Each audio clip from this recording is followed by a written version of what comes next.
ka-curly, welcome back sa aking channel. For today's video, magluto po tayo ng sinabawang ribs ng baboy dahil gusto ko pong kumain ng may sabaw. Ito po lahat ang mga sangkap natin, mga ka-curly. Yung ribs ng baboy, lagyan po natin ng sayote at saka pechay. Ayan, ito po lahat. Ihanda ko muna, tapos magluto na tayo. Hindi ko na ipapakita sa inyo dahil alam niyo naman kung paano ito gawin. Lagyan na natin ito ng asin. Tapos magic sarap.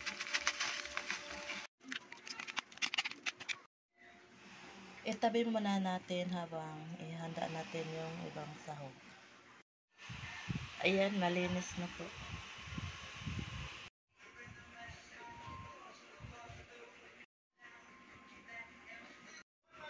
Nagpakulo na rin ako ng tubig, mga ka-curly. Dahil hindi ko po siya igisa. Diretso na siya. Ilagay na po natin yung lemongrass, bell pepper, at saka kamatis at sibuyas. Tanglad. Sibuyas. Tapos ilagay na rin natin yung pork ribs.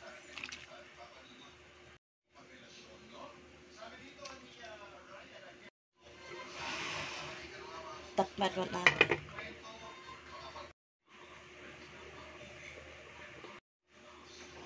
Buksan po natin.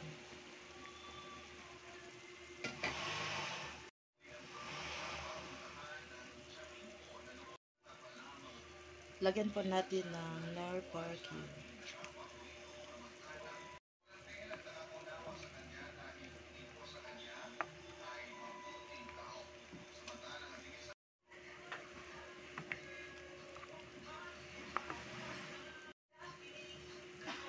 Malambot na po yung pork ribs natin. Dagdagan po natin ng tubig.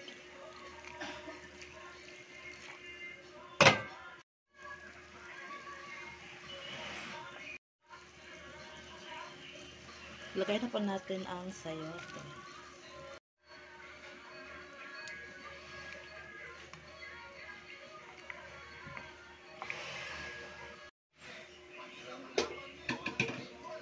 Takpan.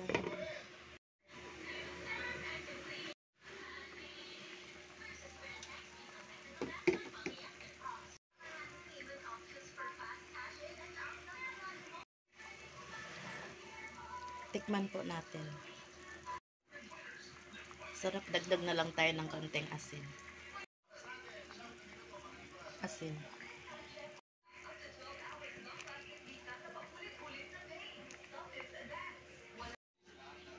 Ilagay na po natin yung tangkay ng pechay.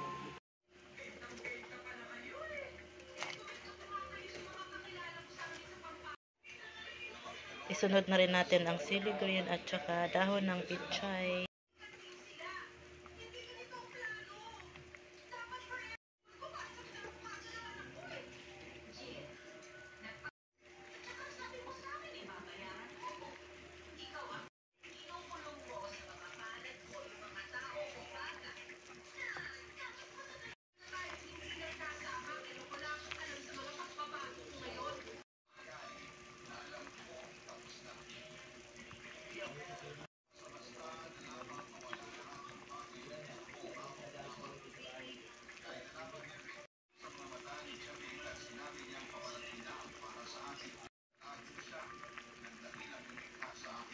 Luto na, mga ka-curly.